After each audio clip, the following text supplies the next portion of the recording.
असंगठित क्षेत्र के मजदूरों के लिए देश में शुरू की गई पेंशन योजना यानी कि प्रधानमंत्री श्रम योगी मानधन धन स्कीम के तहत पंजीकृत मजदूरों के आंकड़े में कमी देखने को मिली है। पिछले साल इस योजना के तहत देश भर में करीब 46 लाख मजदूर पंजीकृत थे, लेकिन इस साल मार्च तक ये आंकड़ा सिर्फ 44 लाख रह गया।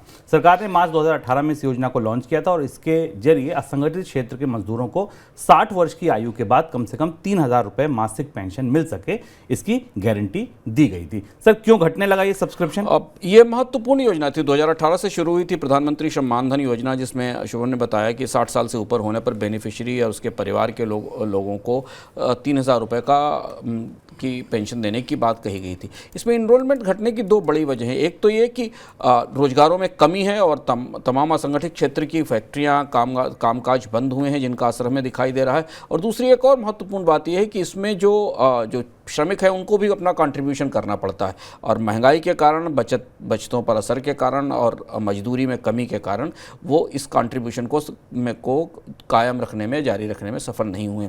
ध्यान रखें कि भारत में असंगठित श्रमिकों के लिए केवल इकलौती यही एक ऐसी योजना है जिस योजना में उनके भविष्य को लेकर उन्हें अपने भविष्य की सुरक्षित रखने के लिए थोड़ी बहुत पेंशन की व्यवस्था करनी पड़ सकती है। और इस स्कीम में गिरावट से फिर वही बड़ा सवाल कि भारत का एक बहुत बड़ी आबादी के पास पेंशन की कोई सुविधा नहीं है, वो और ज़्यादा बड़ा हो गया है।